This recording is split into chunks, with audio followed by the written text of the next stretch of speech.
जहां किसान हल की पूजा करता है, लोहार अपने औजारों के सामने खड़े होकर हाथ जोड़ता है, विद्यार्थी अपनी पुस्तकों को अपने मस्तक से लगाता है, इसी प्रकार सैनिक शस्त्रों की पूजा करते हैं। हमारे यहाँ हथियारों को कभी भी केवल हिंसा का साधन नहीं माना गया है। हमारे लिए शस्त्र केवल एक टूल नहीं है, शस्त्र केवल शक्ति प्रदर्शन के लिए नहीं है, बल्कि हम यह मानते हैं कि शस्त्र धर्म की स्थापना करने के यह साधन है। इसलिए भगवान श्री राम ने अपने धर्म धनुष से अधर्मी रावण का वध किया और मां दुर्गा ने अपने शस्त्रों से असुरों का संहार किया। भगवान कृष्ण के सुदर्शन चक्र ने अधर्मियों को समाप्त किया। शस्त्र भक्ति आसुरी ताकतों के खिलाफ दैवी शक्ति के विजय का यह महात्म्य दर्शाती है। इसलिए जब हम किसी शस्त्र की पूजा करते हैं तो हम उसके साथ ही यह संकल्प भी लेते हैं कि इस शक्ति का प्रयोग केवल धर्म और न्याय की रक्षा के लिए ही किया जाएगा। साथियों, हमारा यह संकल्प ऐतिहासिक रूप से हमारे पूर्वजों से होते हुए हम सभी तक पहुंचा है। भगवान श्री राम ने अपने जीवन में इसी संकल्प को दिखाया था। जब उन्होंने रावण के विरुद्ध युद्ध किया तो उनके लिए वह युद्ध केवल विजय का साधन नहीं था, बल्कि धर्म की स्थापना का वह एक माध्यम था। महाभारत का युद्ध भी जब श्री कृष्ण के मार्गदर्शन में हुआ तो उसका उद्देश्य पांडवों को विजय दिलाना नहीं था, बल्कि उसका उद्देश्य धर्म की स्थापना ही करना था। हालांकि यह बात ध्यान देने लायक है कि धर्म की स्थापना करने के लिए, धर्म की रक्षा करने के लिए केवल संकल्प ही पर्याप्त नहीं है। संकल्प के साथ साथ शक्ति भी यह आवश्यक है, और वह शक्ति शस्त्र के माध्यम से ही प्रकट होती है। इसलिए हमारे यहाँ शस्त्रों की पूजा को भी उतना ही महत्व दिया गया है। शस्त्रों का सम्मान करने का एक अर्थ अपने सैनिकों का सम्मान करना भी है जो उन्हें धारण करते हैं। इसलिए हमारे पूर्वजों ने हमें यह मार्गदर्शन दिया, केवल शास्त्र, ज्ञान, विद्या और संस्कृत को ही संजोना पर्याप्त नहीं है, बल्कि शस्त्रों की शक्ति भी उतनी ही आवश्यक है। और हमारे पूर्वजों की वही शिक्षा आज भी हम सभी के अंदर है। ऑपरेशन सिंदूर में पूरी दुनिया ने इस बात का अनुभव किया है, और शस्त्र पूजा इस बात का प्रतीक है कि भारत सिर्फ शस्त्र की पूजा नहीं करता है, बल्कि समय आने पर शस्त्रों का इस्तेमाल करना भी जानता है।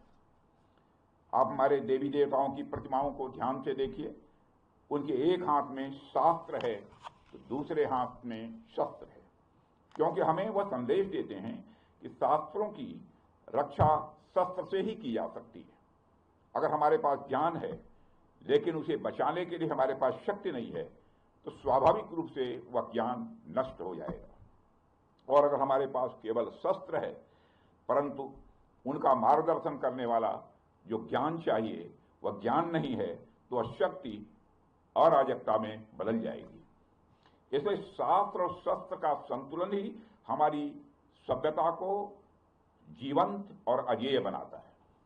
साथियों, शास्त्र के मामले में तो हम हमेशा ही समृद्ध रहे हैं, लेकिन मुझे गर्व है कि भारत शस्त्रों के मामले में भी समृद्ध बन रहा है। आज अपने आत्मनिर्भर भारत के संकल्प के कारण भारत शस्त्रों का सिर्फ कंज्यूमर ही नहीं, शस्त्रों का केवल उपभोक्ता ही नहीं, बल्कि मैन्युफैक्चरर और एक्सपोर्टर भी बन रहा है। साथियों, शस्त्रों की पूजा का यह दिन केवल हमारे व्यक्तिगत जीवन तक सीमित नहीं है, बल्कि हमारे राष्ट्रीय जीवन से भी गहराई से यह जुड़ा हुआ है।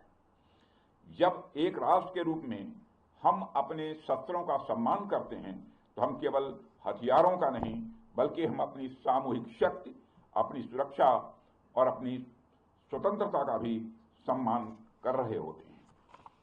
भारत जैसे विशाल और विविधता से भरे राष्ट्र के लिए शस्त्रों का महत्व और भी बढ़ जाता है, क्योंकि हमारी सीमाओं पर जो चुनौतियां हैं उनका स्वरूप कभी आसान नहीं रहा है, और ये चुनौतियां भी अलग अलग तरीके से आती हैं। उत्तरी सीमाओं पर भी स्थितियां चुनौतीपूर्ण हैं। पश्चिमी मोर्चे पर भी आतंकवाद का खतरा निरंतर बना हुआ है और हिंद महासागर में भी नई नई रणनीतिक परिस्थितियां बन रही हैं। कभी ये चुनौतियां बाहरी आक्रमण के रूप में सामने आती हैं, कभी आतंकी संगठनों के रूप में आती हैं और आजकल तो साइबर वार और इंफॉर्मेशन वार के रूप में भी चुनौतियां आ रही हैं। साथियों, इस शस्त्र पूजा पर हमें यह भी ध्यान रखना है कि इन सभी चुनौतियों का सामना करने के लिए केवल हथियार ही पर्याप्त नहीं है। इसके लिए मनोबल, परस्पर एकता और विश्वास भी उतना ही आवश्यक है। और पूरा देश इस बात पर विश्वास करता है कि हमारे सैनिकों के भीतर ये सभी मूल्य विद्यमान हैं और मुझे गर्व है कि हमारी सेनाओं ने बार बार यह सिद्ध किया है कि केवल शस्त्रों की शक्ति पर नहीं बल्कि अपने साहस और अपने संकल्प की शक्ति पर भी विजय प्राप्त करती है। साथियों, आज 2 अक्टूबर भी है। आज विजयदशमी के साथ साथ गांधी जयंती भी है।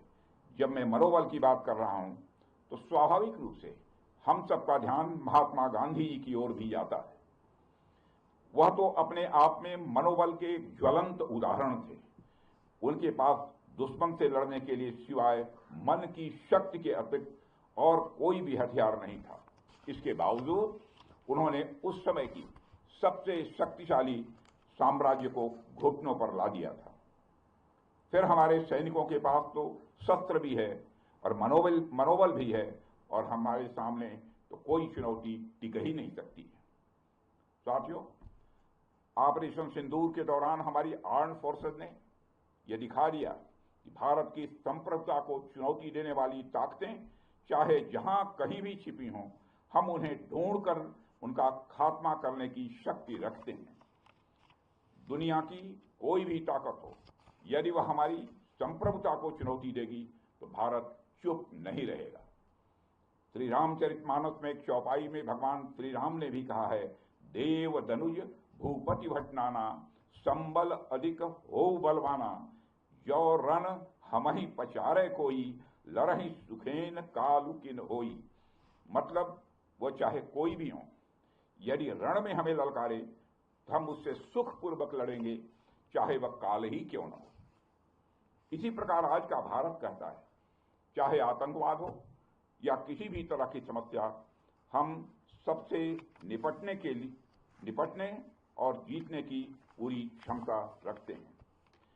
साथियों, ऑपरेशन सिंदूर के दौरान पाकिस्तान ने लेह से लेकर सरक्रीक के इस इलाके तक भारत के डिफेंस सिस्टम को भेजने की नाकाम कोशिश की। भारत के डिफेंस सिस्टम को उन्होंने भेजने की एक नाकाम कोशिश की, जबकि भारत की सेनाओं ने अपनी जवाबी कार्रवाई में पाकिस्तानी एयर डिफेंस सिस्टम को पूरी तरह से एक्सपोज कर दिया और दुनिया को यह भी संदेश दे दिया कि भारत की सेनाएं जब चाहें, जहां चाहें और जैसे भी चाहें पाकिस्तान को भारी नुकसान पहुंचा सकती हैं। अपने सामर्थ्य के बावजूद हमने संयम का परिचय दिया, क्योंकि हमारी सैन्य कार्रवाई आतंकवाद के विरोध में थी। इसको एस्केलेट करके जंग छेड़ना ऑपरेशन सिंदूर का उद्देश्य कभी नहीं था। मुझे इस बात की खुशी है कि भारतीय सेनाओं ने ऑपरेशन सिंदूर के सभी मिलिट्री ऑब्जेक्टिव यानी सभी लक्ष्यों को सफलतापूर्वक प्राप्त करने में कामयाबी हासिल की है। मगर आतंकवाद के खिलाफ हमारी लड़ाई जारी है।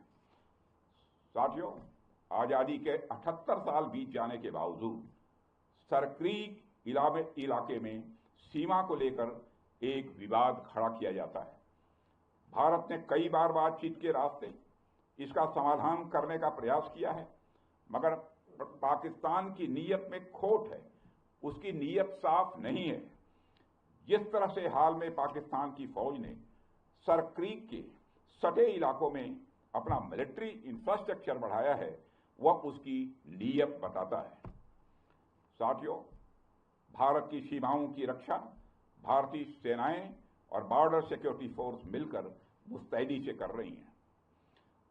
अगर सरक्रीक इलाके में पाकिस्तान की ओर से कोई भी हिमाकत की गई तो उसे ऐसा करारा जवाब मिलेगा कि इतिहास और भूगोल दोनों बदल जाएंगे मेरे साथियों।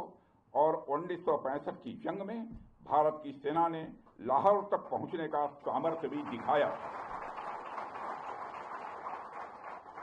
आज 2025 में पाकिस्तान को याद रखना चाहिए कि कराची का एक रास्ता क्रीक से ही होकर गुजरता है।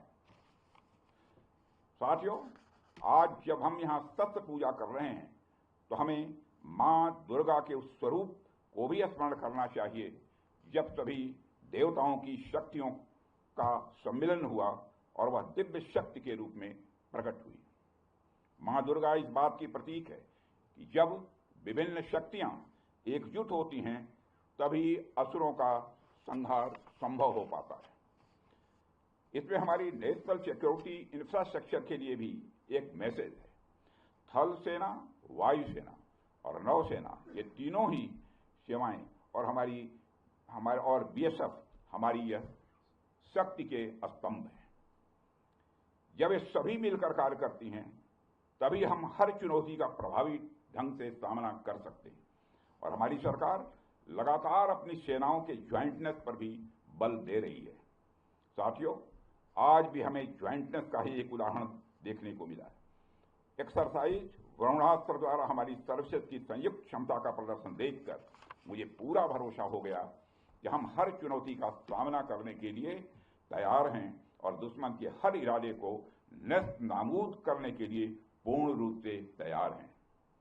साथियों, यह हमारी सेनाओं का ज्वाइंटनेस ही था जिसने ऑपरेशन सिंदूर को रिकॉर्ड समय में अंजाम दिया था। और मैं आज इस अवसर पर ऑपरेशन सिंदूर की सफलता पर अपने वीर जवानों और अधिकारियों को विशेष रूप से बधाई देना चाहता हूं। आपकी रणनीति, आपका साहस और आपकी क्षमता ने यह साबित कर दिया है कि भारत हर परिस्थिति में दुश्मन को मात देने में पूरी तरह से सक्षम है। मुझे पूरा विश्वास है कि आप सबका साहस, आप सबका शौर्य इसी प्रकार भारत की प्रभुता, संप्रभुता और अखंडता की रक्षा करता ही रहेगा। अंत में शस्त्र पूजा के इस अवसर पर मैं मां दुर्गा से ही प्रार्थना करता हूं कि वह हमारे शस्त्रों को सदैव धर्म की रक्षा के लिए प्रेरित करे, हमारे सैनिकों को असीम शक्ति और वह साहस प्रदान करे ताकि वो इसी तरह अधर्म और आसुरी शक्तियों के नाश के लिए काम करते रहें और इस राष्ट्र को अजेय और अभेद्य बनाए रखें। और साथ ही मैं आपकी, आपके परिवार की और परिवार के सभी जनों की विजयादशमी के इस शुभ अवसर पर अच्छे स्वास्थ्य और शरीर उन्नति की कामना करते हुए और आप सभी को पुनः विजयादशमी के पावन पर्व की हार्दिक बधाई देते हुए अपना निवेदन समाप्त करता हूं। बोलिए भारत माता की जय, भारत माता की जय, भारत माता की जय। बहुत बहुत धन्यवाद।